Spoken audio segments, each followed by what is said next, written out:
এই দুনিয়া চিরজীবন থাকার জায়গা না, অন্ধকার কবর যে আমার আসল ঠিকানা। এই দুনিয়া চিরজীবন থাকার জায়গা না, অন্ধকার কবর যে আমার আসল ঠিকানা। সবাই রেখে আমায় চলে যাবে, সঙ্গী হবে না।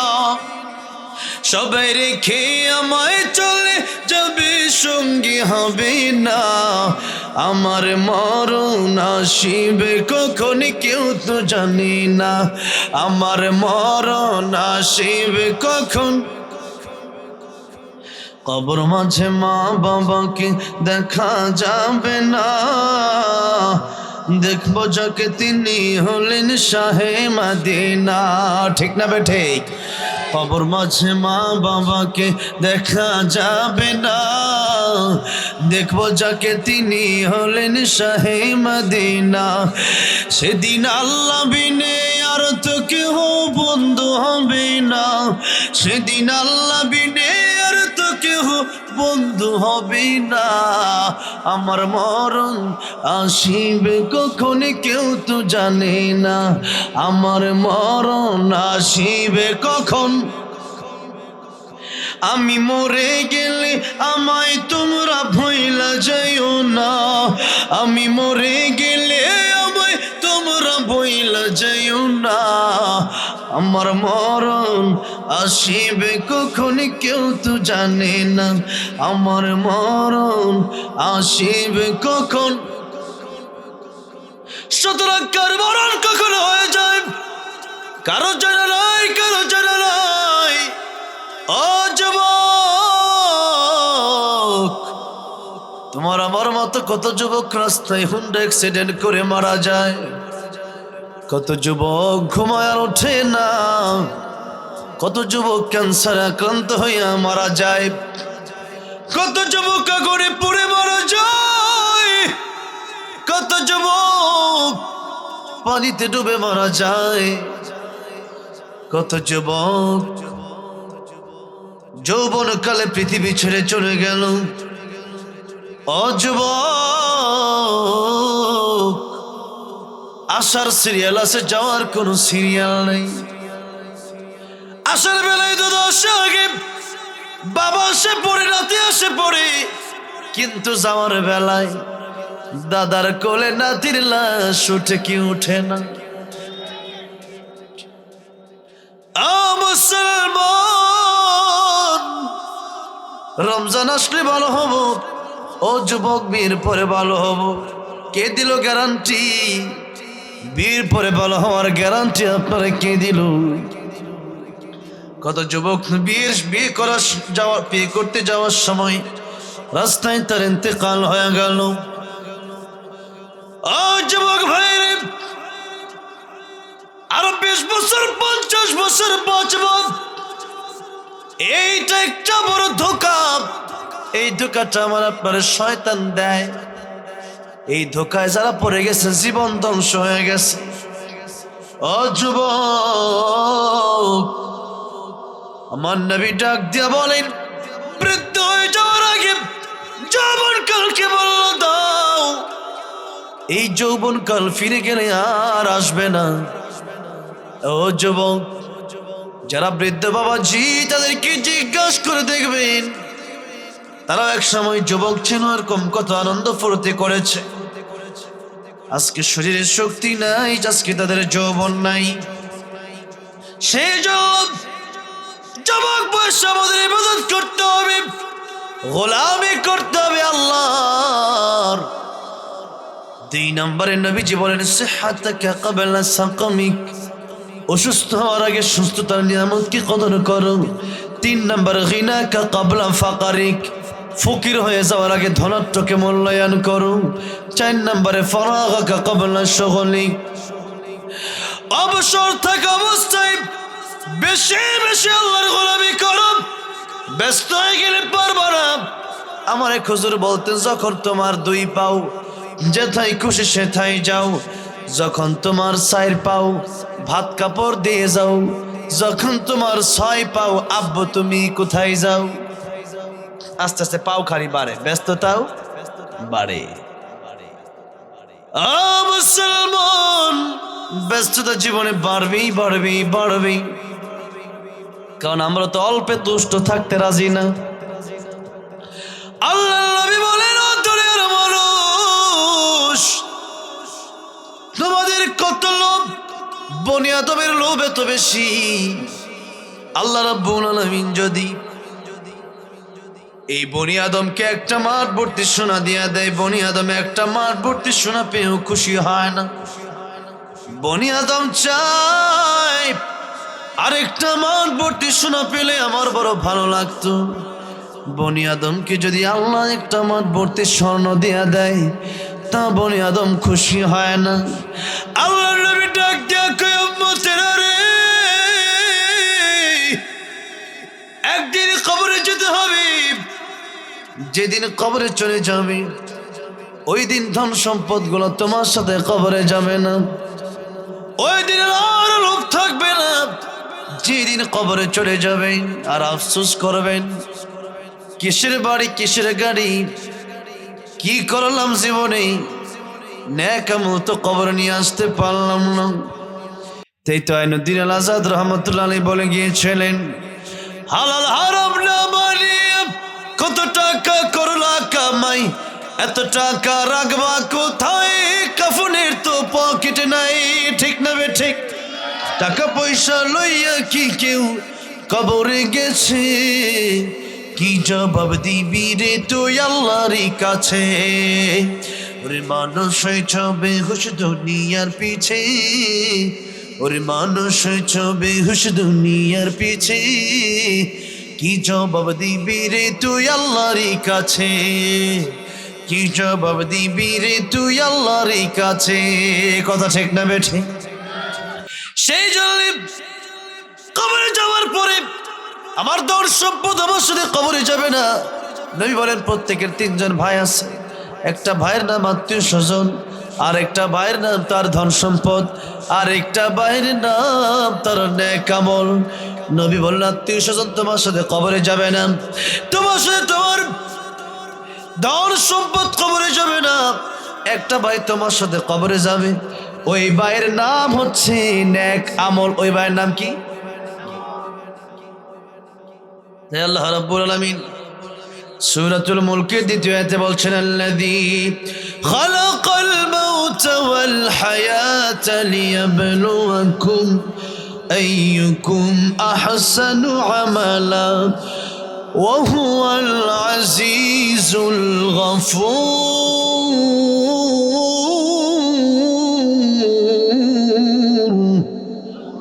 আল্লাহ বলেন, আমি আল্লাহ মরণ আর হায়াত সৃষ্টি করলাম কেন রে বান্দা, কেন রে বান্দা, যদি করে আমি আল্লাহ তোমাদেরকে পরীক্ষা করতে পারি কার আমল কত ভালো। আমল যার যত বেশি ভালো হবে, তার জন্য জান্নাতে যাওয়া তত সহজ হয়ে যাবে। এই জন্য আমলের প্রতি মনোযোগ দিতে হবে। অবসর থাকা অবস্থায় বেশি বেশি আল্লাহর গোলামি করতে হবে। 5 নম্বরে নবী বলেন, হায়াতাকা ক্বাবলা মাউতিকা, আমার উম্মত রে, মরণের আগে ভালো হও, মরার পরে ভালো হওয়ার কোনো সুযোগ নাই। মুসলমান, আজকে আমাদের ভিতরে মৃত্যুর ভয়টা পর্যন্ত নাই। নামাজও পড়ে না, এটা যে গুনাহ এটাও জানে না, মনেও করে না, অথচ আল্লাহ রাব্বুল আলামিন বলছেন, জান্নাতীরা যখন জান্নাতে চলে যাবে, জাহান্নামীরা যখন জাহান্নামে চলে যাবে, জান্নাতীরা জাহান্নামীদেরকে জিজ্ঞাসা করবে, তোমরা কেন জাহান্নামে গেল? মসজিদ উদ্যোগে মাহফিল, কিন্তু মসজিদে কিন্তু এত লোক হয়, ফজরের সময় এত লোক হয় না। আল্লাহ বলছেন সূরা মুদাসসির, ফি জান্নাতি ইয়াতাসাআলুনা আনিল মুজরিমিন মা সালাকাকুম ফি সাকার ক্বালু লাম নাকু মিনাল মুসাল্লিন ওয়ালাম নাকু নুতঈমুল মিসকিন ওয়া কুন্না নাখুদু মা'আল খাইদিন ওয়া কুন্না নুকাদ্দিবু বিয়াউমিদ্দিন। আল্লাহ রেখে বলছেন, ও দুনিয়ার মানুষেরা, জাহান্নামীরা জান্নাতীদেরকে 4টা উত্তর দিবে। 4টা কারণে জাহান্নামীরা জাহান্নামে গিয়েছিল। জোরে বলেন কয়টা কারণ? 1 নাম্বার, আল্লাহ বলছেন ক্বালু লাম নাকু মিনাল মুসাল্লিন। ও জান্নাতীরা, জাহান্নামে আসলাম 1 নাম্বার কারণ হলো আমরা নামাজ পড়ি নাই। নামাজ না পড়ার কারণে জাহান্নামে আসতে হলো। তাহলে নামাজ ছাড়া যাবে? নামাজ কয়েক তো 5 ওয়াক্তই পড়তে হবে। একটু পড়লেন না, একটু পড়লেন না, ওই 1 ওয়াক্ত না পড়লে আপনার জাহান্নামে যাওয়ার কারণ হতে পারে। কবিরা গুনাহ একটা হলেই জাহান্নামে যাওয়ার জন্য কয়টা কবিরা গুনাহ যথেষ্ট? 1টা কবিরা গুনাহ যথেষ্ট। আবার জান্নাতে যাওয়ার জন্য 1টা নেক আমল যথেষ্ট। যেরকম সুবহানাল্লাহ। আল্লাহর নবী বিশ্ব নবী রাহমাতুল লিল আলামিন বললেন, উম্মতের কিয়ামতের কঠিন ময়দানে 1 গ্লাস পানি এক বান্দার যদি পান করায়, এমন একটা নেক আমল যদি মানুষের থাকে, আমার আল্লাহর যদি আমলটা পছন্দ হয়ে যায়, 1 গ্লাস পানি পান করানোটাকে নবী বলেন, দুনিয়াতে মরুভূমিতে একজন মানুষ বিপদে পড়েছে, পানির পিপাসায় ছটফট করছে, আরেকজন বান্দা তাকে 1 গ্লাস পানি পান করে সাহায্য করেছিল। কিয়ামতের ময়দানে আল্লাহর কাছে এতটুকু আমল পছন্দ হওয়ার কারণে আল্লাহ বান্দারে বলবেন, বান্দারে 1 গ্লাস পানি পান করেছিলে আমার একজন ওলিকে, আমার একজন প্রিয় বান্দাকে, আমার সেই ওলিকে, আমার সেই প্রিয় বান্দাকে 1 গ্লাস পানি পান করানোর কারণে, যারে বান্দা তোর একটা আমলকে আমি আল্লাহ উসিলা করে আমি আল্লাহ তোরে মাফ করে দিলাম, আমি আল্লাহ রাব্বুল আমিন তোরে জান্নাতের মেহমান বানিয়ে দিলাম। আর একটু জোরে করেন সুবহানাল্লাহ। তাহলে 1 গ্লাস পানি একজন আলেমকে, একজন আল্লাহর ওলিকে পান করানোর বিনিময়েও আল্লাহ মানুষকে জাহান্নামে দিবেন, জান্নাতে দিবেন। আর 1টা ওয়াক্ত নামাজ যদি ছুটে যায় আর আল্লাহর কাছে যদি খারাপ লেগে যায়, আল্লাহ যদি জাহান্নামে যাওয়া লাগতে পারে। তাই গুনাহ ছোট হলেও করা যাবে না, নেক ছোট হলেও ছাড়া যাবে না। আমার ভাইরা, আমার বাবাজিরা, তাহলে হাদিস শরীফের ভিতরে 5টা কথা বললাম। 1 নম্বরে বললাম যুবকদের কথা, 2 নম্বরে যারা সুস্থ আছেন, অসুস্থ হওয়ার আগে ইবাদত বেশি আল্লাহর করতে হবে। 3 নম্বরে টাকা পয়সা যাদের আছে, টাকা পয়সা দেওয়ার মালিক কে? আবার নিমিষে যিনি ফকির বানিয়ে দিতে পারেন তিনি কে? নদীর পার গড়ে পড়ে ভাঙে, এই তো নদীর খেলা, সকাল বেলার ধনী রে তুই, ফকির সন্ধ্যা বেলা। কত ঠিক না বেটে? কত মানুষ ধনী ছিল গত 16 বছর, কত মানুষের ক্ষমতা ছুটে, হাঁটা যায় নাই, চলা যায় নাই। আজকে সেই ধনীগুলা 3 বেলা খাবারও খাইতে পারে, অনেক ধনী এমনও আছে ফকির হয়ে গেছে। সকালবেলা আল্লাহ ধনী রাখলে বিকেলবেলা আল্লাহ ফকির বানাই দিতে পারে কি পারে না? তাই আল্লাহ রাব্বুল আলামিন বলেন, ও দুনিয়ার মানুষেরা, টাকা থাকলে আমার পথে বেশি বেশি খরচ করবা। 4 নম্বরে আল্লাহর নবী বলেন, অবসর থাকা অবস্থায় বেশি বেশি আল্লাহর গোলামি করবেন। বিশেষ করে আল্লাহ বলেন, ইয়া আইয়ুহাল্লাযীনা আমানু যকুরুল্লাহা যিকরান কাসীরা। অবসর যখন থাকবেন ইমানদার, অবসর সময়টাকে হেলাই খেলাই কাটাবে না, বেশি বেশি আল্লাহ রাব্বুল আমিন জিকির করবেন। লা ইলাহা ইল্লাল্লাহ, জবান খুলে লা ইলাহা, জোরে জোরে ইমানের আওয়াজ দিয়ে লা ইলাহা।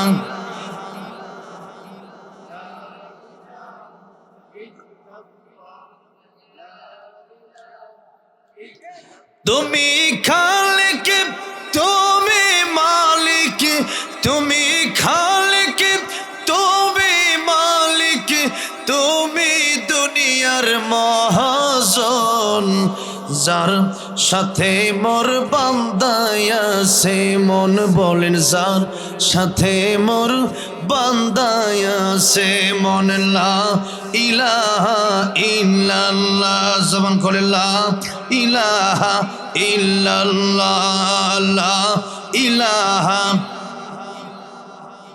লা ইলাহা লা ইলাহা ইল্লাল্লাহ মুহাম্মাদুর রাসূলুল্লাহ সাল্লাল্লাহু আলাইহি ওয়াসাল্লাম। যখনই অবসর তখনই জিকির, যখনই অবসর তখনই কি জিকির। সুবহানাল্লাহ পড়লে দুনিয়াতে যত ফাঁকা জায়গা আছে আল্লাহ রাব্বুল আলামিন তার জন্য সমস্ত ফাঁকা জায়গাগুলো তার জন্য সওয়াব দিয়ে ভরপুর করে দেন। জোরে কোন সুবহানাল্লাহ। আলহামদুলিল্লাহ বললে গুটিয়া দুনিয়া ভরে সওয়াব দান করেন। আর সুবহানাল্লাহ বললে জান্নাতের ভিতরে একটা গাছ আল্লাহ তার জন্য রোপণ করে দেয়। শত শত বছর যদি একটা তেজস্বী গুলো যদি দৌড়ায় ওই গাছের ছায়া শেষ করতে পারবে না। সুতরাং যখনই অবসর তখনই জিকির, যখনই অবসর তখনই কি হাতে করবে হাতের কাম, পায়ে করবে পায়ের কাম, জবানে থাকবে একজনের নাম, জবান খুলে বলেন তিনি কে। তাহলে আল্লাহর জিকির যারা করবে আল্লাহর সাথে সম্পর্ক যাদের গভীর হবে, কবরের প্রথম প্রশ্ন হবে মান রব্বুকা, তোমার রব কে? যাদের সম্পর্ক আল্লাহর সাথে বেশি তারা বলবে রব্বি আল্লাহ, আমার রব একজন, তিনি কে। সুতরাং অবসর সময় নষ্ট করা যাবে না, সময়ের গুরুত্ব আমাদের দিতে হবে। প্রতি বছর চলে যায় 2026 চলে আসলো। ও দুনিয়ার মানুষ, কত মানুষ ডিজে পার্টি করেছে, কত মানুষ নৃত্য করেছে, কত মানুষ গান বাজনার আয়োজন করেছে, কত মানুষ এই রাত্রিটা গুনাহ করে করে কাটাই দিল। কিন্তু সময় তো জীবন থেকে চলে যায়। 20 বছর, 30 বছর, 50 বছর সময় চলে গেল, মানে হলো 50 বছর থেকে আমার কাছ, আরেকটা 2025 সাল চলে গেল, মানে একটা বছর আমার কাছ থেকে চলে গেল। মুসলমান আমরা তো মনে করি হায়াত বাড়ে, হায়াত বাড়ে, কিন্তু হায়াত তো আসলে বাড়ে না। তকদিরে যদি হায়াত থাকে 60 বছর, আমাদের যদি হয়ে থাকে এখন 50 বছর, তাহলে আর মাত্র বাকি আছে 10 বছর। কি আমল করলেন, কি কবরের জন্য নিয়ে গেলেন, চিন্তা কি করলেন না? মুসলমান, আদ-দুনিয়া সিজনুল মুমিন ওয়া জান্নাতুল কাফির। আর এই দুনিয়া মুমিনের জন্য জেলখানা, কাফেরের জন্য দুনিয়া বালাখানা। এই দুনিয়া কাফের যা মনে চায় তা করবে, কিন্তু মুমিন যা ইচ্ছা মুমিন তা করতে পারে না। মুমিন যা করবে তা মুমিনের ইচ্ছাই হবে না, একজনের ইচ্ছাই হবে। জবান খুলে বলেন তিনি কে।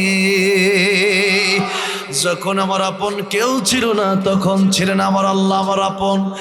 আবার যেদিন আমি আপনি কবরে চলে যাব, ওই দিন যিনি আমার আপন, আমার আপনার আপন হয়ে যাবেন, আমরা আপনার কাছের হয়ে যাবেন, আমার আপনার বন্ধু হয়ে যাবেন।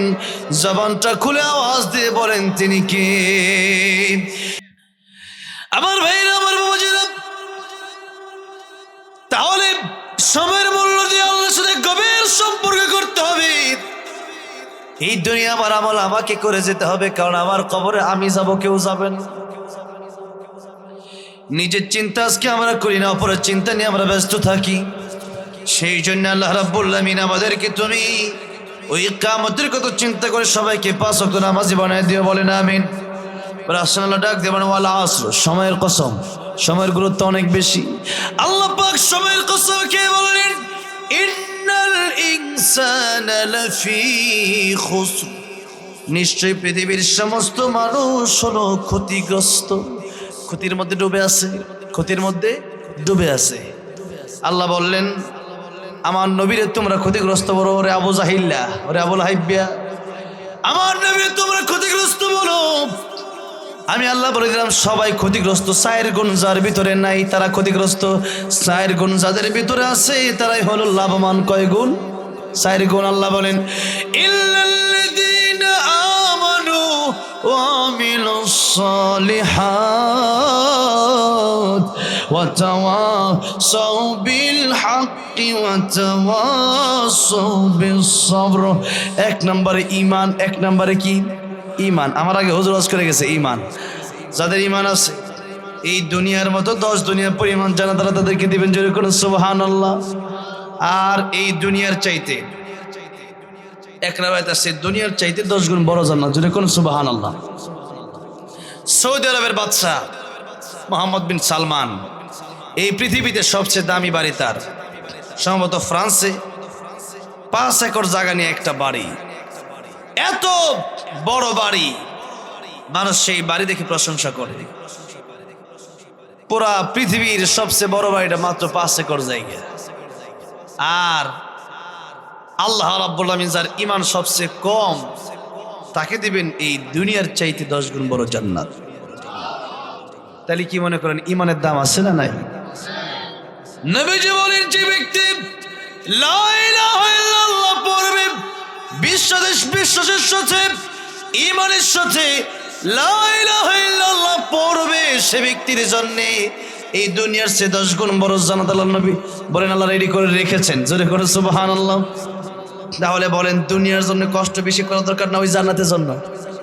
ওই জান্নাতের জন্য। কথা ঠিক না ঠিক?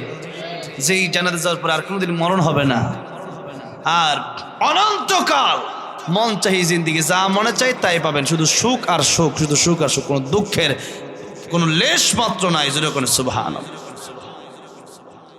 আর সবচেয়ে বড় জান্নাতের নিয়ামত যেটা হবে, ওইটার নাম হচ্ছে আল্লাহর দিদার। কার দিদার? আল্লাহর দিদার। আব্দুল কাদের জিলানী রাহমাতুল্লাহ আলাইহি বলতেন, জান্নাত ও দোজখ সে ইয়া রব ক্যা করো, জান্নাত ও দোজখ সে ইয়া রব ক্যা করো, आरज़ू है मैं तुझसे देखा करूं, आरज़ू है मैं तुझसे देखा करूं। आय अल्लाह জান্নাত দিয়ে কি করব? আমার বড় ইচ্ছা আমি আব্দুল কাদের জিলানী তোমার সাথে দেখা করব। জোরে কোন সুবহানাল্লাহ। জান্নাতে যাওয়ার পর জিজ্ঞাসা করবেন, ও জান্নাতীরা তোমরা কি চাওয়ার?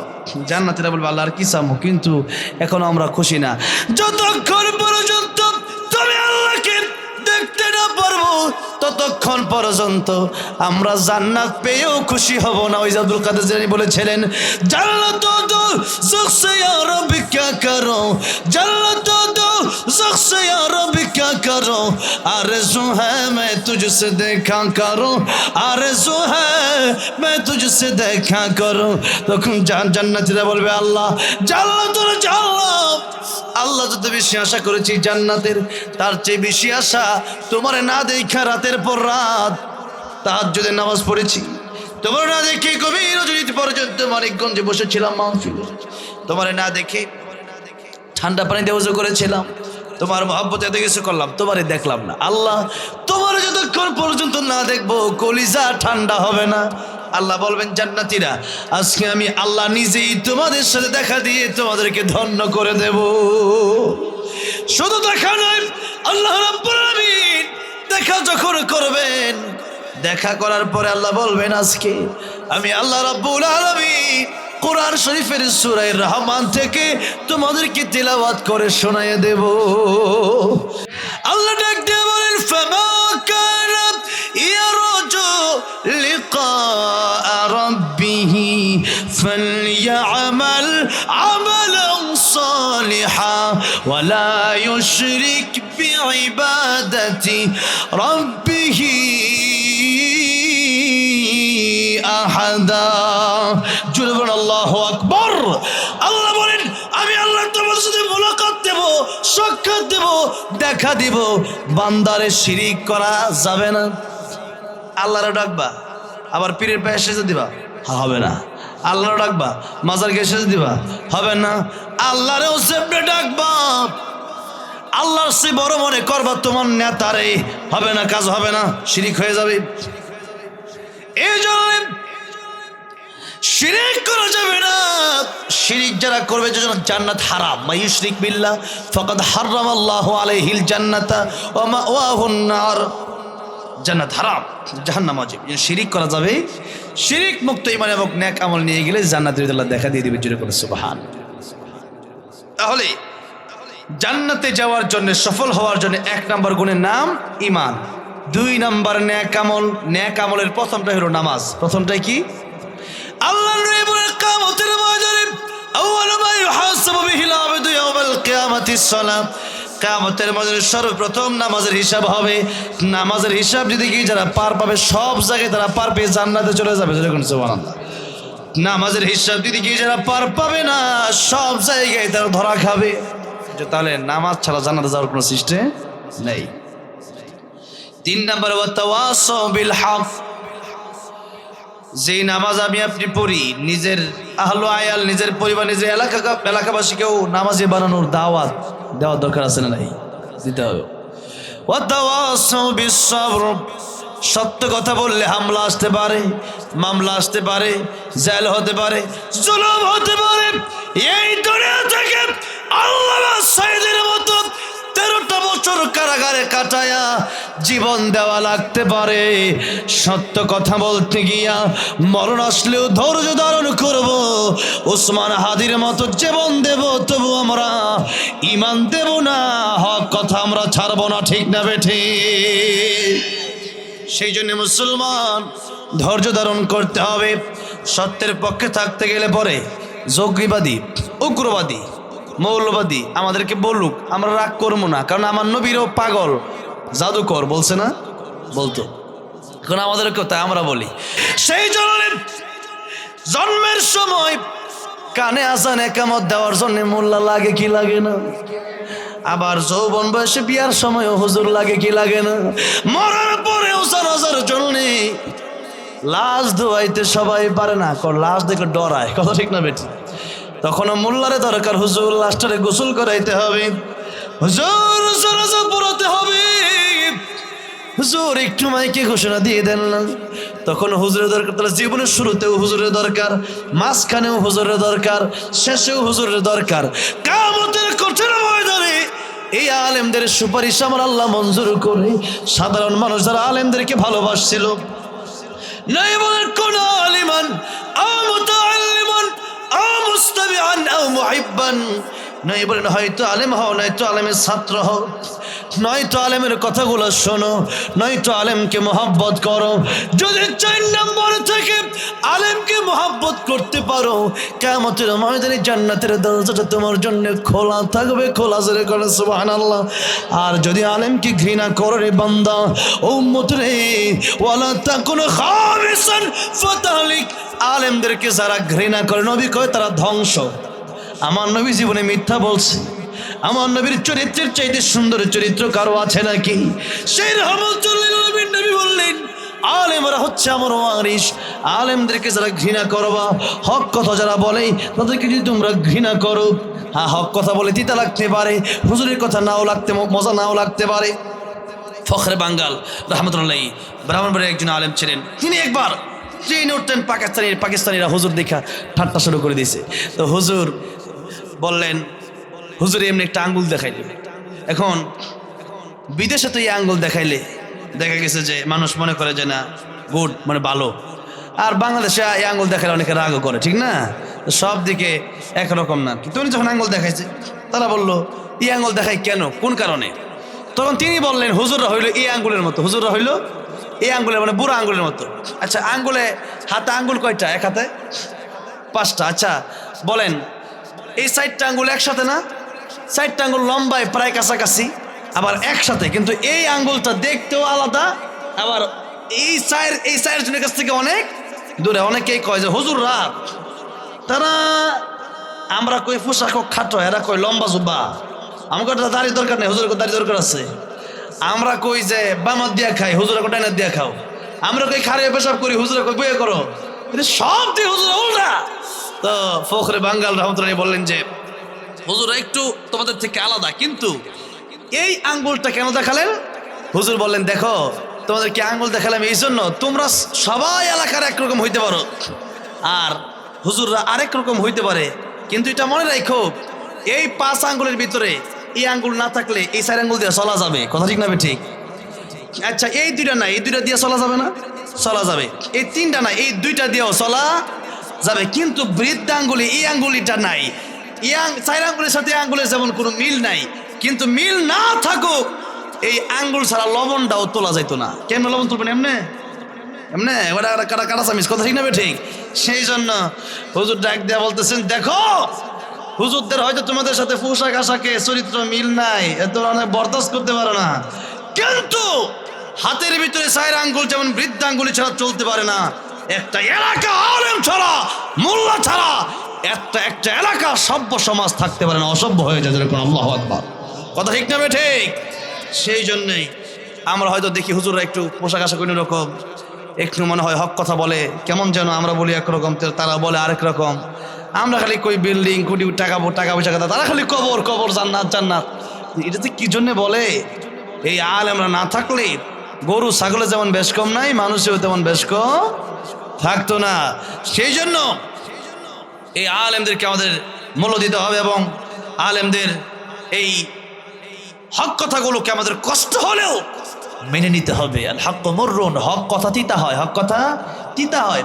অনেক সময় হুজুরদের কথা আমাদের লেগে যায়, লেগে গেলেও এই কথাগুলো আমাদের মেনে নিতে হবে। কারণ যাদের অ্যালার্জি হয়, নিমের রস খাওয়ায় না, নিমের রস খেলে অ্যালার্জি ভালো হইব কেন? তিতা, খাইতে কষ্ট, কিন্তু শরীরের রোগের জন্য ভালো। ঠিক তেমনি ভাবে ওয়ানুনাজ্জিলু মিনাল কুরআনি মা হুয়া শিফা ওয়া রাহমাতুল লিল মুমিনিন, এই কোরআন হচ্ছে আমাদের জন্য শিফা। আমরা তো খালি দেহের জন্য ট্রিটমেন্ট করি, আর ভেতরে যে অন্তরের কত রোগ হয়ে রয়েছে সেই জন্য ট্রিটমেন্ট করি না। সেই জন্য আলেমদের কথা অনুযায়ী আমাদের প্রেসক্রিপশন নিতে হবে। বলছিলাম যে ঈমান, নেক আমল, দাওয়াত, সবর, এই দাওয়াতগুলো আলেমরা দেয়। এই আলেমরা হক কথা বলতে অনেক সময় কষ্টের শিকার হতে হয়, আর এগুলাই হচ্ছে জান্নাতে যাওয়ার আলামত, সফল হওয়ার আলামত। কয়টা? 4টা। ঈমান, নেক আমল, দাওয়াত, সবর, ধৈর্য। এই 4 গুণ নিয়ে যারা কবরে যাবে, আল্লাহ বলেন গ্যারান্টি তারা সফল, তারা জান্নাতি। জুড়ে কোন সুবহানাল্লাহ। আমরা চেয়েছিলাম যে 10টা বা 10:30 আলোচনা শেষ করার জন্য, মোটামুটি ঘন্টাখানিক সময় দেওয়া যাবে তো ইনশাআল্লাহ? এই মাসটার নাম কি? জানুয়ারি। আরবি মাসের নাম কোন? আল্লাহর কাছে ইংরেজি মাসের দাম নাই, বাংলা মাসের দামও নাই। আল্লাহর কাছে দাম আছে আরবি মাসের। কোন মাসের? আরবি মাসের। এই আরবি মাসের ব্যাপারে আল্লাহ রাব্বুল আলামিন কোরআন শরীফ আয়াত নাযিল করে জানালেন, ইন্না ইদ্দাতাশ শুহুরি ইনদাল্লাহি 12 শাহরান ফি কিতাবিল্লাহ ইয়াওমা খালাকাস সামাওয়াতি ওয়াল আরদা মিনহা আরবাআতুন হুরুম। আকাশের জমিন আমি আল্লাহ রাব্বুল আলামিন যখন সৃষ্টি করলাম, আমি আল্লাহর গণনায় তখন থেকে আমি আল্লাহ 12টা মাস সৃষ্টি করলাম। তাহলে 12 মাসের আবিষ্কারক দুনিয়ার কোনো মানুষ না। 12 মাসের আবিষ্কারক কে? সাউন্ডটা মাঝে মধ্যে কমে যায় কেন? একটু ভাই কমে যেন না যায়, কষ্ট হয়ে যাবে আমার অনেক। 12 মাস, এই 12 মাসের কথা, হ্যাঁ এটা যেন থাকে ভাই, 12 বলতেছি, এটা কমে যায়। হ্যাঁ 12 মাস আল্লাহ রাব্বুল আলামিন সৃষ্টি করলেন। তাহলে এই 12 মাস জানুয়ারি ফেব্রুয়ারি না, পৌষ আর মাঘ না, এই 12 মাস হচ্ছে মুহররম, জিলকদ, জিলহজ, এই আরবি মাস।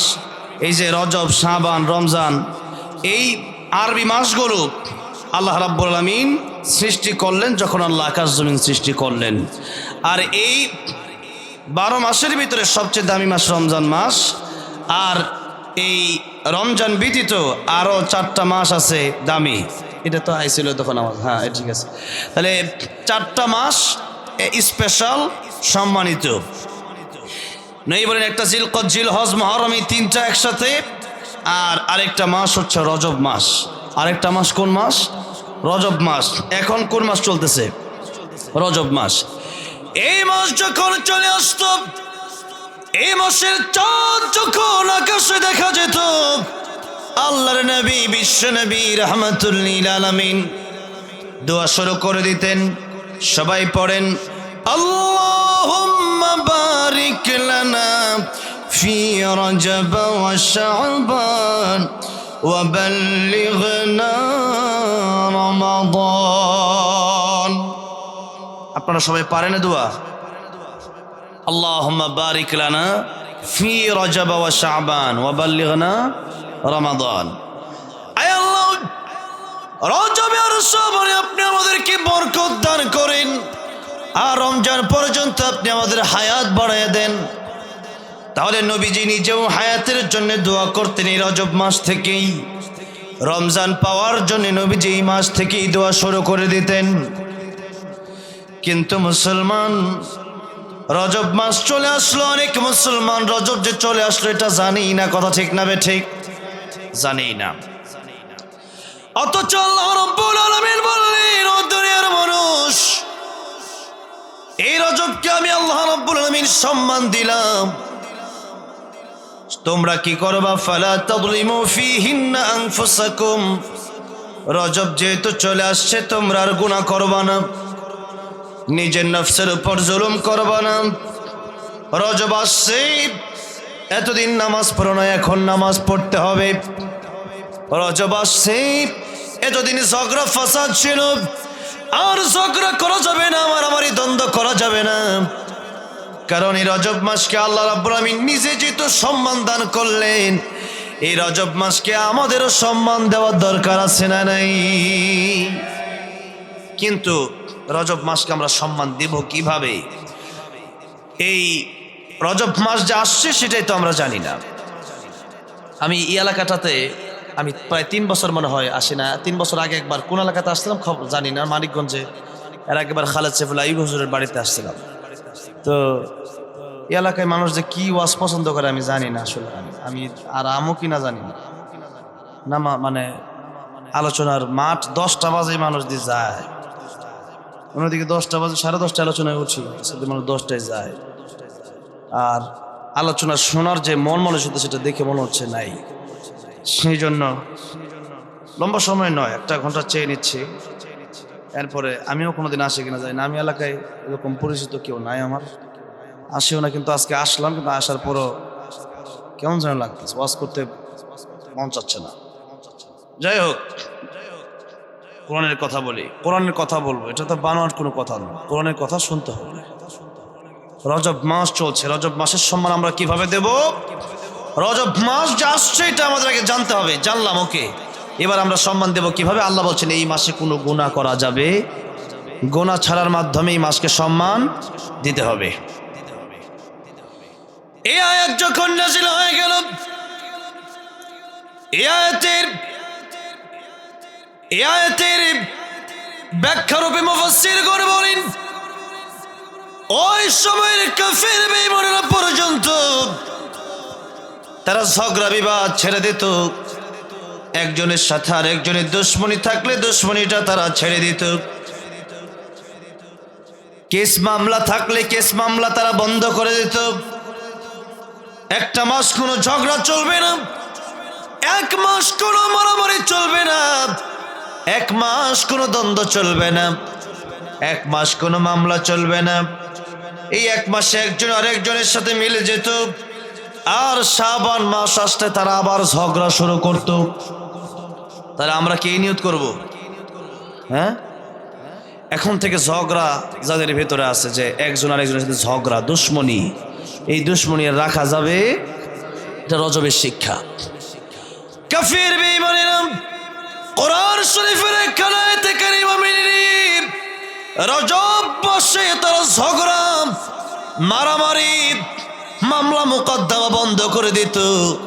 কিন্তু মুসলমান তাকায় দেখবেন, সামনে নির্বাচনকে কেন্দ্র করে একজন ভাই আর একজন মুসলমান ভাইকে খুন করে এমন মানুষ দেশে আছে না নাই? 3-4 দিন আগে বিএনপির এক নেতাকে খুন করে ফেলছে চট্টগ্রামে, 1 সপ্তাহ আগে যশোরে একজনকে খুন করে ফেলেছে। তাহলে কাফির বেঈমানেরা কোরআনের একটা আয়াতে কারিমা তারা মেনে নিল, কিন্তু মুসলমান, আমি আপনি মুসলমান হওয়ার পরেও রজব মাসে আমরা মারামারি বন্ধ করতে পারি নাই, খুন বন্ধ করতে পারি নাই, সুদ বন্ধ করতে পারি নাই, ঘুষ বন্ধ করতে পারি নাই। আমি আপনি রজব মাস চলে আসার পরেও নামাজ ধরতে পারি নাই, রজব মাস আসার পরেও জেনা ছাড়তে পারি নাই, রজব মাস আসার পরেও আমি আপনি গান ছাড়তে পারি নাই, রজব মাস আসার পরেও জুয়া ছাড়তে পারি নাই, রজব মাস আসার পরেও মিথ্যা ছাড়তে পারি নাই। রজব মাস আসলো, আমার আল্লাহ রজব মাসকে সম্মান দিলেন। মুসলমান হইয়া যারা রজব মাসকে সম্মান দিতে পারলো না তারা কি কোরআন মেনেছে? মানে নাই। সেই জন্যই প্রথম আলোচনা হচ্ছে এখন থেকে পড়বেন আল্লাহুম্মা বারিক লানা ফি রজব ওয়া শাবান ওয়া বাল্লিগনা রমাদান। আর 2 নম্বর আলোচনা হচ্ছে এই মাসকে সম্মান দিতে হবে। 3 নম্বর আলোচনা হচ্ছে ঝগড়া বিবাদ থাকলে মিটায় নিতে হবে। আল্লাহর নবী বিশ্ব নবী রাহমাতুল লিল আলামিন তিনি একজনের ব্যাপারে 3 দিন বললেন লোকটা জান্নাতি। লোকেরা চিন্তা করলো লোকটা জান্নাতি, তো কিভাবে জান্নাতি একটু দেখা দরকার। তার বাড়িতে মানুষ গিয়ে তার খোঁজ খবর মানুষ নিচ্ছে। মানুষ দেখলো তার কোনো বড় আমল নাই, কিন্তু সে জান্নাতে যাবে কিভাবে। ওই লোকের কাছে সবাই গিয়ে জিজ্ঞেস করলো আপনার ব্যাপারে বিশ্বনবী বলেছেন আপনি জান্নাতি, কিভাবে আপনি জান্নাতে যাবেন, আপনার কি আমল আছে? লোকটা বলল আমার ওইরকম কোনো আমল নাই, কিন্তু আমি ঘুমাতে যাওয়ার আগে সবাইকে মাফ করে দিয়ে ঘুমাই, এই একটা অভ্যাস আমার আছে, এই জন্য হয়তো নবী বলেছেন আমাকে আমি জান্নাতি। তাহলে নবীজি বললেন একটা লোক জান্নাতি কেন? লোকটা মানুষকে মাফ করে দেয়। এই মাফ করে দেওয়ার অভ্যাস বিশাল বড় গুণ। আল্লাহ আমাদের সবাইকে মাফ করে দেওয়ার তৌফিক দান করেন, পড়েন আমিন। একে অপরের দুশ্মনী, হিংসা, ফাসাদ, অহংকার থেকে আল্লাহ আমাদেরকে হেফাজত করেন, পড়েন আমিন। 10টা বাজে, আর 1 ঘন্টা আর আধা ঘন্টা চালানো যাবে তো? কই আইলাম আমি বুঝতেছি। আসুন যে সূরাটা আমি তেলাওয়াত করেছিলাম আপনাদের সামনে, কোরআনের তাফসীর কি আপনারা শুনেন? উলামায়ে কেরাম তো আছে, কোরআন থেকে কথা বলছে, একটা কথাও কোরআনের বাইরে বলবো, সব কোরআনের আয়াত তরজমা করে করে বলবো। আল্লামা সাঈদীকে আমি ফলো করি, আল্লামা সাঈদী থেকে আমি বক্তা হয়েছি, আল্লামা সাঈদী আলোচনা শুনি, আল্লামা সাঈদী যেভাবে আলোচনা করতে আমি এভাবে আলোচনা করি। তাফসীরুল কোরআন বিল কোরআন থেকে আমি কথা বলার চেষ্টা করি, একটু বোঝার চেষ্টা করেন। সূরাতুল আসর, ওই আর মৌসুম ভিত্তিক আলোচনা করা সুন্নাত, তাই একটু করলাম। সূরাতুল আসর থেকে আপনাদের সামনে কথা বলবো। সূরাতুল আসর ওই সূরা যে সূরাটা আল্লাহ পাক নাজিল করেছেন মানুষের সফলতা আর ব্যর্থতা নিয়ে। কারা সফল আর কারা ব্যর্থ এটা বোঝাবার জন্য আল্লাহ পাক নাজিল করলেন কোন সূরা? সূরাতুল আসর। আল্লাহর নবী বিশ্ব নবী রাহমাতুল লিল আলামিন তিনি যখন পৃথিবীর মানুষকে বললেন ইয়া আইয়ুহান নাস কুলু লা ইলাহা ইল্লাল্লাহু তুফলিহুন, লা ইলাহা ইল্লাল্লাহ তোমরা পড়ে নাও কামিয়াব হয়ে যাব। এই কালিমার দাওয়াত আল্লাহর নবী যখন পৃথিবীর মানুষকে দিলেন, পৃথিবীর মানুষ বলল মুহাম্মদ সাল্লাল্লাহু আলাইহি সাল্লাম ক্ষতিগ্রস্ত হয়ে গেছে, জোরে কন্যা আউযুবিল্লাহ। আল্লাহ বললেন আমার নবী ক্ষতিগ্রস্ত না, তোমরা ক্ষতিগ্রস্ত, আমি আল্লাহ জানাই দিচ্ছি। আল্লাহ রাব্বুল আলামিন সূরাতুল আসরের মাধ্যমে কারা ক্ষতিগ্রস্ত আর কারা লাভবান আল্লাহ রাব্বুল আলামিন জানালেন। সুতরাং সূরাতুল আসর থেকে আমরা বুঝে শুনে বাড়ি যাওয়া লাগবে, আমরা কারা সফল আর কারা লাভবান। এই ওয়াজ শুনলেই হবে না, আমল যদি না করেন জাহান্নামের দরজা খোলা আছে। এই তাফসীর মাহফিল সম্পর্কে আমাকে আপনাকে প্রশ্ন করা হবে, তোমার কাছে কি বিধি প্রদর্শনকারীরা যায় নাই? সূরাতুল আসরের মাধ্যমে কারা জান্নাতি আর কারা জাহান্নামী আল্লাহ পাক নির্ণয় করে দিয়েছেন। আপনি যদি এই আলোচনাকে মনোযোগ না দেন, এই আলোচনার প্রতি আপনার গুরুত্ব না থাকে, বিপদে পড়বেন। হ্যাঁ, যারা জানেন তো জানেনি, আর যারা জানবেন তারা আমল না করলেও বিপদ। সেই জন্য সূরাতুল আসর আমাদের শুনতে হবে। ইমাম শাফিঈ রাহমাতুল্লাহ আলাইহি বলেছেন সূরাতুল আসর একটা ছোট্ট সূরা, মাত্র 3খানা আয়াত। পৃথিবীর মানুষ একটা সূরা নিয়ে যদি গবেষণা করে, একটা সূরাই পৃথিবীর মানুষের জন্য যথেষ্ট, জোরে করে সুবহানাল্লাহ। কিন্তু আমরা তো কোরআন শুদ্ধ করে পড়তেই পারি না, অনেকে এটা বুঝবো কি, শুদ্ধ করে কোরআনই পড়তে পারি না। হায় রে মুসলমান, এদেশে কোটি কোটি মুসলমান, কিন্তু আল্লাহর কোরআনকে সংসদে নিয়ে যাওয়ার জন্য কয়জন চেষ্টা করেছেন? এদেশে কোটি কোটি মুসলমান, নামাজ পড়ে কয়জন? এদেশে কোটি কোটি মুসলমান ওযু গোসল জানে না, কোটি কোটি মুসলমান ফজরের সময় মসজিদে যায় না। কথা ঠিক না বেটে?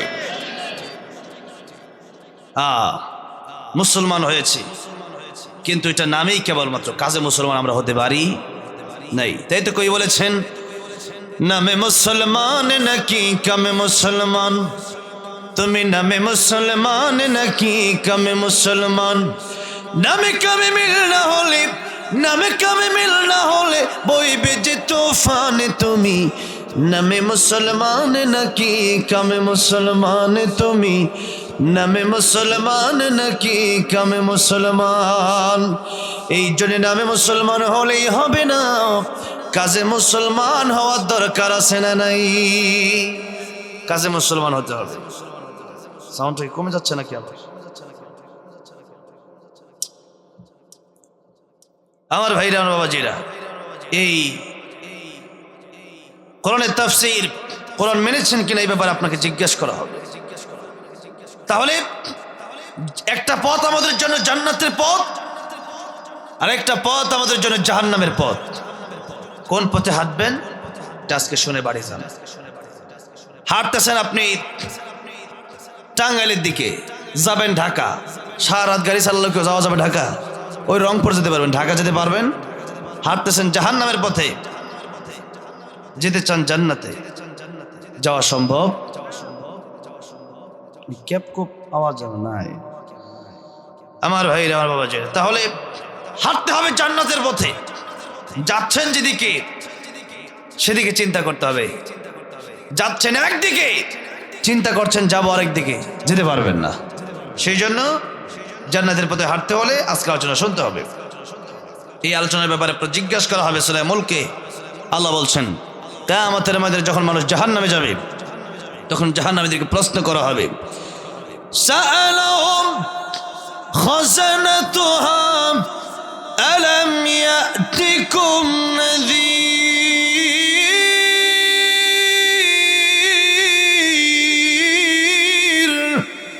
ক্বালু বালা قد جاءنا نذير।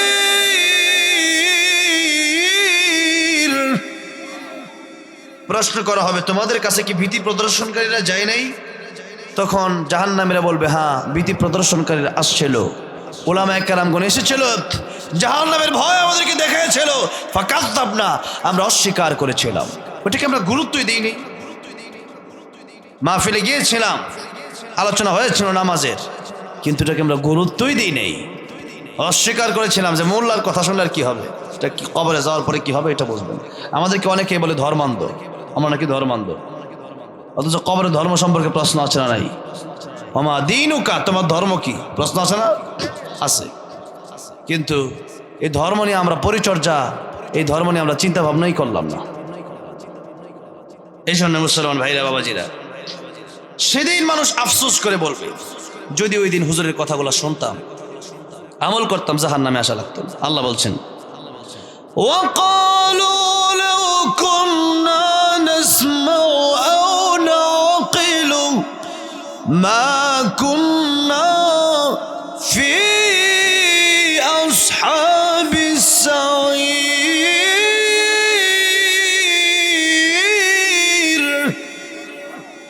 সেদিন জাহান্নামীরা আফসোস করে বলবে, যদি ওই দিন আলেমদের কথাগুলো শুনতাম, মনোযোগ দিতাম, অনুধাবন করতাম, আমল করতাম, আজকে জাহান্নামে আসা লাগতো।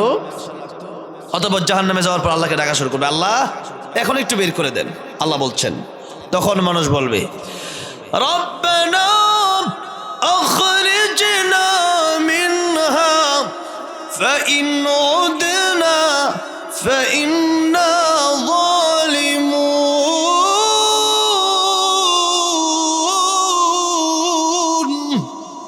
قال اخسئوا فيها ولا تكلمون।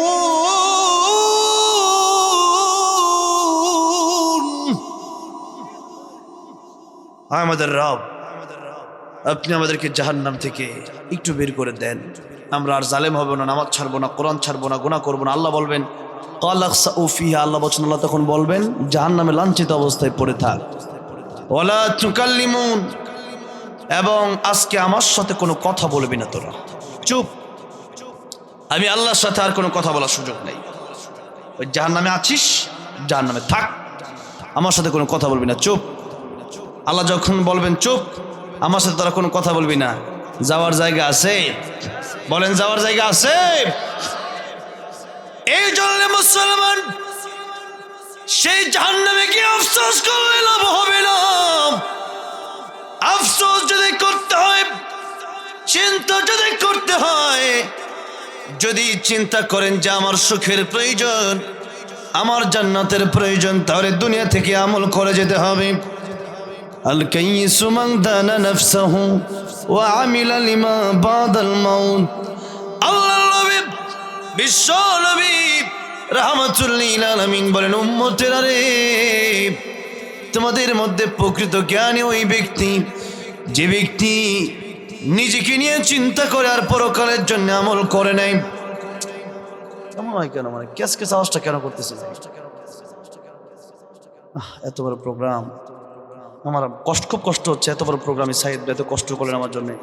সে কত খাওয়াইলো আমারে, আয়ের মাছ, গরুর গোশত, দেশি মুরগি, মানে বিশ্বাস করেন সারা মাস এমন ভালো খাওয়ান আমি আজকে যা খাওয়াই যেত, সারা মাস আমি কোনো জাত খাইছি না। আমার তো আফসোস লাগতেছে, মজ করতে পারতেছি।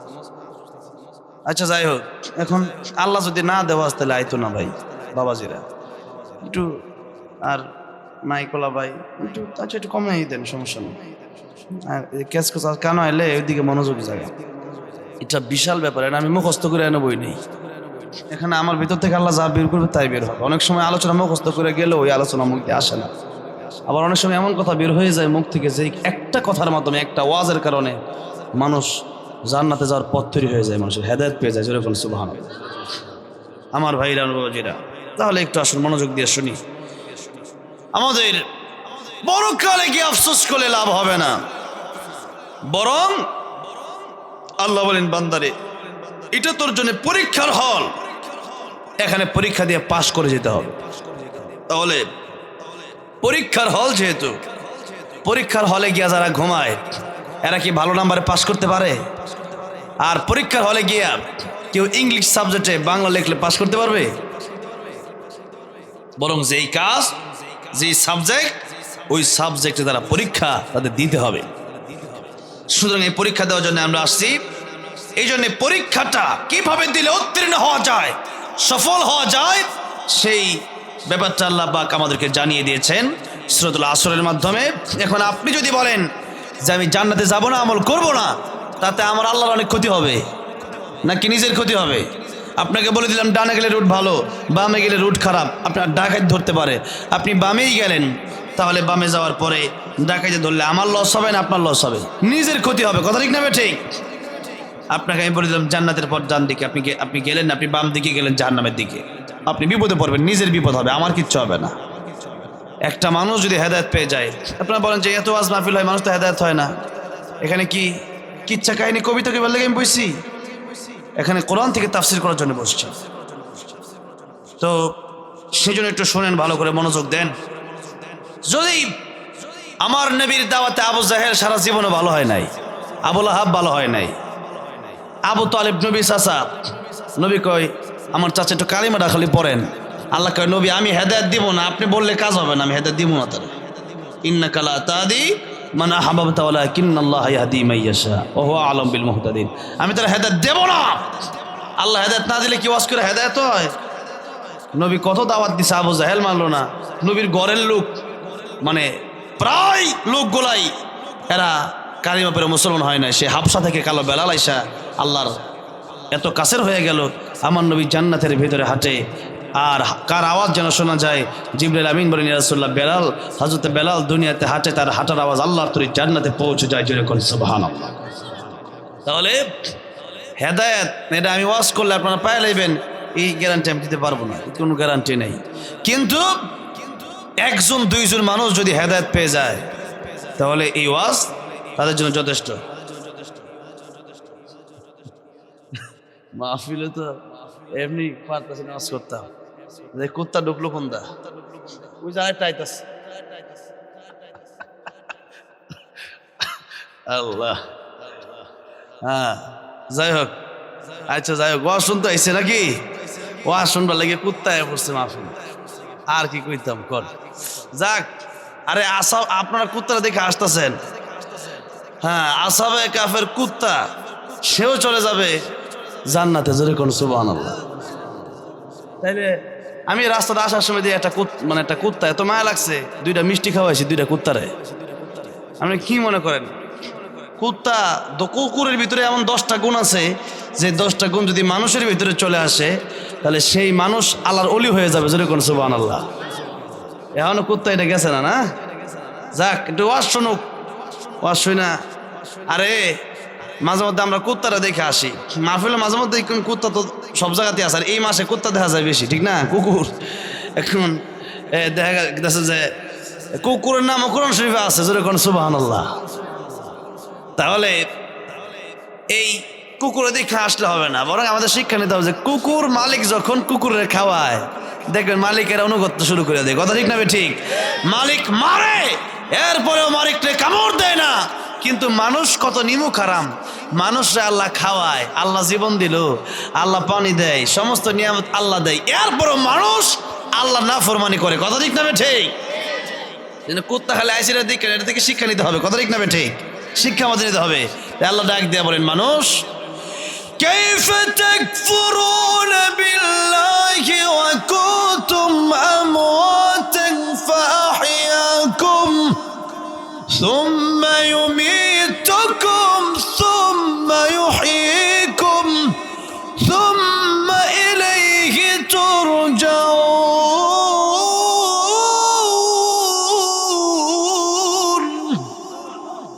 হায় হায়, টান দিলেই মাইক জাগা। যাই হোক, মাইকের হয়তো আমার টানে, আবার মাইকের তার সমস্যা হইতে নাকি, অনেক সময় জিয়া জাগা। আর এই কুত্তাটা আমরা কুত্তা তখন থাকবো, আসবো কেমন। যাক, এটা আসছে, যাক যাক, এদিকে আমার কুত্তা যাইবো কেমন, তো গর্ব না ছুঁই দিচ্ছেন, এবারে তো যাওয়ার জায়গা হইতেছে না, ওইতে যাইব। যাক যাক, ঠিক আছে, গেছে, অনেক কষ্ট হয়েছে গো।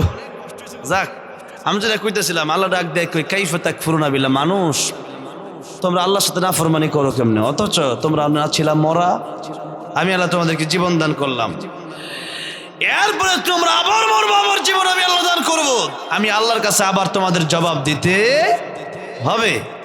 কিন্তু মানুষ আল্লাহর কথাগুলো শোনে না, মানুষ আল্লাহর সাথে নাফরমানি করে। আল্লাহ কাইফা, কেমনে সম্ভব? মানুষ আমি আল্লাহর সাথে নাফরমানি করে, একটা কুকুর একটু হাড্ডি দিলে গোশত তো দেয় না, হাড্ডি দেয়, এই হাড্ডিটা খায়া মালিকের ঘরের সামনে দিনের পর দিন পাহারা দেয়, ঠিক না? ঠিক, এই কুকুর 2 টাকাতে আমার একটু খাবার দিলে আপনার পিছনে পিছনে ঘুরবে, আপনার কেউ কিছু করতে আসলে কেউ কেউ করে আপনার পক্ষে লড়বে, কথা ঠিক না? ঠিক। আর মুসলমান আমরা মানুষ হওয়ার পরেও আমরা আল্লাহ নাফরমানি করি, সুতরাং আল্লাহ কয় কাল আনআমি বাল হুম আদাল, যদি তোমরা আল্লাহর নাম আর নাফরমানি করতে কুত্তা বালা, তোমরা কুত্তার চেয়ে খারাপ, আল্লাহ কি দিয়েছে, তোমরা কুত্তার চেয়ে খারাপ। আমরা খালি কুত্তা দেখে আসি। আমার ভাইরা, আমার বাবাজিরা, সেই জন্য একটু মনোযোগ দেন ভাইরা, বাবাজিরা, আজকের অনেক কষ্ট হচ্ছে আমার, আজকে ওয়াজ করতে অনেক কষ্ট হচ্ছে, আমি বুঝতে পারবো কতটা কষ্ট হচ্ছে, কেন যে পরিবেশ না এটা আমি বুঝতেছি। একদিকটা উঠে উঠি, 2 নম্বরে আসলে হুজুর তো অসুস্থ, আসতে পারে নাই, এই জন্য হয়তো হুজুর কারণ অনেকে আসছিল। 3 নম্বরে দেখা গেছে যে মানে তাফসীর শোনার প্রতি মনোযোগ খুবই কম আপনাদের, এটা অভ্যাস করতে হবে আস্তে ধীরে। আমার ভাইরা বাবাজিরা, সূরাতুল আসর, কে ব্যর্থ আর কে সফল তা আমাদের জানতে হবে। আসুন আমরা শুরু করি, সবাই আমার সাথে পড়েন, আউযু বিল্লাহি মিনাশ শাইতানির রাজীম, বিসমিল্লাহির রাহমানির রাহিম, ওয়াল আসরি ইন্নাল ইনসানা لفي خسر إلا الذين آمنوا وعملوا الصالحات وتواصوا بالحق وتواصوا بالصبر. বলটি সমস্যা হয় না, জানাটা চলতেছে নাকি? ও আচ্ছা, যাই হোক, এই যে আবার যাইছে এখন। আল্লাহু আকবার। লম্বা সময় বয়ান করা লাগে তো, আর নাহলে আমি আবার নজরুল ইসলাম কাসিম হুজুরের মতো বয়ান শুরু করে দিই নাকি, তাহলে আর সিরিয়াল লাগবো না। এখন আল্লাহ রাব্বুল আলামিন এক একজনকে এক গান দিচ্ছে। আমার জিয়া ভাই তো আলোচনা করছে লম্বা সময়, এমনি কথা বলা যায়, কিন্তু আমরা যেভাবে আলোচনা করি এভাবে করতে একটু কষ্ট হয়ে যায়, ভোল্টেজ কম থাকলে কষ্ট হয়ে যাচ্ছে। তো যাই হোক, আসুন সামনের দিকে যাই। মাইক আমি যদি আপনার কষ্ট না নেন তাহলে মাইক সারা করতাম, আজ কিন্তু কষ্ট হয়ে যাবেন, আর মাইকম্যান ভাই করে আমি কষ্ট দিতে চাই না। এই যে এখন যে আওয়াজটা আইতাছে, আওয়াজ বেশি ঠিক আছে, কিন্তু এটা কিরম জানি মনে হইতেছে যে এটা মসজিদের মাইক। যাই হোক, এটা অনেক মেশিন আনছেন তো ভাইরা।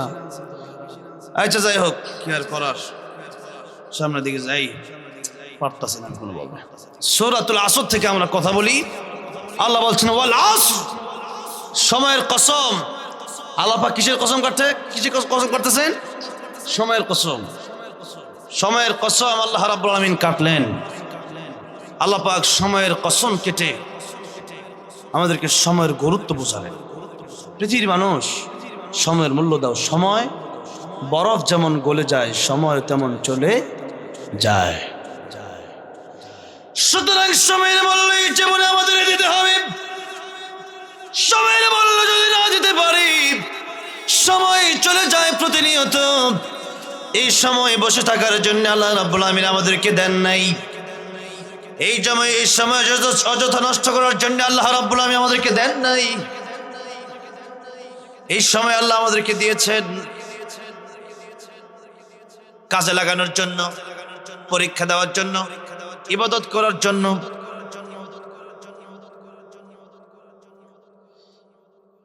একটা আমি মাফ চেয়ে নেই, যদি মাইক ছাড়া আওয়াজ করি কষ্ট হবে। একটু দূর থেকে বলি, শোনা যাচ্ছে? একটু কেমন যেন লাগতেছে, হয়তো আমি অসুস্থ হয়ে যাচ্ছি আর কি, এমন কখনো হয় না আমার। আচ্ছা যাই হোক, এখন শোনা যাচ্ছে? এখন এইভাবে একটু শুনেন। আল্লাহ বলছেন সময়ের কদর করো। এই সময়ের ব্যাখ্যা দিতে গিয়ে নবীজির একখান হাদিস শরীফ পড়েছি, হাদিস শরীফ শেষ করে আমি আলোচনা শেষ করে দেব।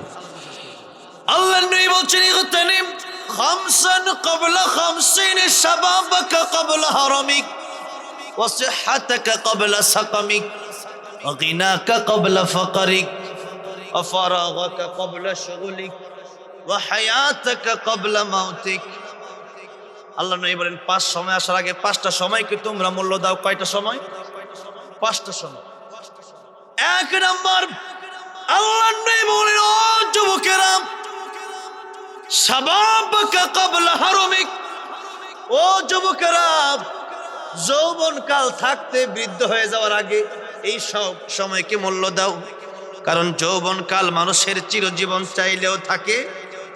যৌবনকাল, আজকে যারা আমাদের বাবাজিরা বৃদ্ধ হয়ে গেছেন, একসময় তাদের যৌবন ছিল, কিন্তু এই যৌবনকালকে চিরজীবন থাকে। কিন্তু কিয়ামতের ময়দানে আল্লাহ রাব্বুল আলামিন আরশে আজিমের নিচে 7 শ্রেণীর লোককে ছায়াদান করবেন। এক শ্রেণীর লোক হচ্ছে তারা যারা যুবক বয়সে আল্লাহর ইবাদত করবে। জোরে কোন সুবহানাল্লাহ। যৌবন বয়সে যদি আল্লাহর ইবাদত করা যায়, বৃদ্ধ বয়সে যদি ওই ইবাদত নাও করা যায়, ওইভাবে না করতে পারলেও আল্লাহ যুবক বয়সে ইবাদত করার কারণে, বুড়া বয়সে আল্লাহ রাব্বুল আলামিন যৌবন বয়সে ইবাদত করার কারণে ওইগুলো আল্লাহ ফিরিয়ে দিয়ে দিবেন। জোরে কোন সুবহানাল্লাহ। আমি প্রথম যখন উমরায় গেছিলাম, তখন আমাদের সাথে একটা কাফেলা গেছিল। একজন মুরব্বী, সবাই মুরব্বী, আমি একাই যুবক সেখানে। আর কিছু যুবক ছিল তো আমার চেয়ে, হয়তো সবাই বড় বয়সে বড়। যখন কাবা শরীফ তাওয়াফ করতে ঢুকলাম, চত্বরে যাওয়ার আগে একজন মহিলা পড়ে গেল। জিজ্ঞাসা করলাম কি হলো? বলল মহিলা অসুস্থ হয়ে গেছে, পড়ে গেছে। আমি আল্লাহর কাছে শুকরিয়া আদায় করলাম, আল্লাহ উমরায় আসলাম, তোমার ঘর বাইতুল্লাহ দেখতে আসলাম, এই বয়সে সে কত ভালো হলো আল্লাহ, কত খুশনসিব। কারণ হচ্ছে বৃদ্ধ বয়সে যদি আসতাম তাহলে ক্ষতিটা কোথায় হতো? এই যে মহিলা পড়ে গেল, তারা হুইল চেয়ার দিয়ে পরে তফ করানো হলো, নিজের হাত দিয়া খাওয়া, আরেকজন খাওয়া দেওয়া, দুইটা কি এক? এখন দিয়ে সাউন্ড ঠিক হয়েছে, দুইটা কি এক? দুইটা এক না। আমি চিন্তা করলাম আল্লাহ, এইখানে কাবা তওয়াফ করতে এসে সবার সাথে নিজের পা দিয়ে হেঁটে তাওয়াফ করছি, সাই করার সময় এক জায়গা আছে সেখানে দৌড়ানো লাগে, পুরুষটা একটু দৌড়াইতে হয়, সেখানে দৌড়াচ্ছিলাম। সেই মহিলাকে সাই করানোর সময় হুইল চেয়ার দিয়ে সাই করানো হচ্ছিল। আমি চিন্তা করলাম, আমাদের দেশের মানুষেরা বৃদ্ধ বয়সে অনেকে হজ করতে আসে, ওমরা করতে আসে, কিন্তু বৃদ্ধ বয়সে হজ করলে ওমরা করলে ওই মজাটা পাওয়া যায় না যুবক বয়সে, যৌবন কালে সাই করার সময় দৌড় দিয়ে যে মজাটা পাওয়া যায়। যুবক বয়সে জিহাদের ময়দানে গিয়ে যুদ্ধ করলে যে মজা পাওয়া যায়, এই মজা হয়তো বৃদ্ধ বয়সে পাওয়া যায় না। যুবক বয়সে সহজেই নামাজে যাওয়া যায়, যুবক বয়সে সহজেই মসজিদে যাওয়া যায়, যুবক বয়সে সহজেই মা বাবার খেদমত করা যায়, যুবক বয়সে সহজেই এলাকার সেবা করা যায়, কিন্তু বৃদ্ধ বয়সে সেই কাজগুলো করা যায় না। এই জন্য আল্লাহর নবী প্রথমেই ডাক দিলেন যুবকদেরকে। কাদেরকে? যুবকদেরকে। যুবকরা যদি ঠিক হয়ে যায় একটা দেশ এমনি ঠিক হয়ে যায়, কথা ঠিক না বেঠে? 16 বছরেও কেউ হাসিনারে নামাইতে পারে নাই, আর 1 মাস আন্দোলন করে যুবকেরা এই হাসিনারের দেশ থেকে বের করে দিচ্ছে। বুঝেন নাই কেমনে পারলো? এটা যুবকরা যখন আন্দোলন শুরু করছে আর টিকতে পারে। যদি যুবকদের পাওয়ার আছে না নাই? যুবকদের পাওয়ারই আলাদা, কিন্তু এই পাওয়ারটা আমাকে আপনাকে আল্লাহর ইবাদতের মাধ্যমে কাটাতে হবে। আল্লাহ পাক এই যৌবন দিয়ে আমাদেরকে পরীক্ষা করছেন যে যৌবন কাল তোমরা কোন দিকে কাটাও, কোন কাজে ব্যয় করে, এটা আমরা দেখতে চাই। তাহলে 1 নম্বর আমাদের যুবক ভাইদের উদ্দেশ্য ওয়াজ, কারণ হচ্ছে আমাদের মুরব্বী বাবাজিরা তো নামাজে যায়, মসজিদের ভিতরে মুরব্বী বাবাজি বেশি না যুবক বেশি? মুরব্বী বাবাজি দাড়ি পাকারা বেশি, কিন্তু যুবকদেরকে খুঁজে পাওয়া যায়। দেখবেন মসজিদে 2-1 জন, ফজরের সময় 2-1 জন যুবক পাওয়া যায়, আর বাকি যুবকদেরকে মসজিদে পাওয়া যায় না। অথচ আমার যুবক ভাইয়েরা, আমার আপনার চিন্তা এমনটা হয়ে গেছে যে মনে হয় আমার আপনার মরণ বুঝি আরো 2 মাস 3 মাস আর 10-20 বছর 50 বছর পরে হবে। কিন্তু বলেন আরো 10 দিন 20 দিন 30 দিন বাঁচবো, এই গ্যারান্টি কি আমার আপনার আছে? নাই। আল্লাহর নবী বিশ্ব নবীর রাহমাতুল লিল আলামিন, যেই নবীর ব্যাপারে আল্লাহ পাক নিজের ব্যাপারে বলেছেন রব্বিল আলামিন, আর নবীর ব্যাপারে আল্লাহ বলেছেন ওয়ামা আরসালনাকা ইল্লা রাহমাতাল লিল আলামিন। যত পয়গম্বর আসছে কারো ব্যাপারে আল্লাহ বলেন নাই যে আমি আল্লাহ রাব্বুল আলামিন, আমি যত জগতের জন্য রব, তত জগতের জন্য অমুক নবীর রহমত। কিন্তু আমার নবীর ব্যাপারে আল্লাহ বলেছেন নবী আপনাকে আমি দুনিয়াতে পাঠালাম সমস্ত জগতের রহমত বানাইয়া। এই দুনিয়ার জন্য আপনি রহমত, পরকালের জন্য আপনি রহমত। সুতরাং আমার নবী শুধু দুনিয়ার জন্য রহমত নয়, পরকালেও আমার নবীর সুপারিশ আমাদের জন্য দরকার আছে না নাই? তাই আমার আল্লাহ বললেন নিজের ব্যাপারে বলেন আলহামদুলিল্লাহি রাব্বিল আলামিন। নবীর ব্যাপারে বলেছেন ওয়ামা আরসালনাকা ইল্লা রাহমাতাল লিল আলামিন।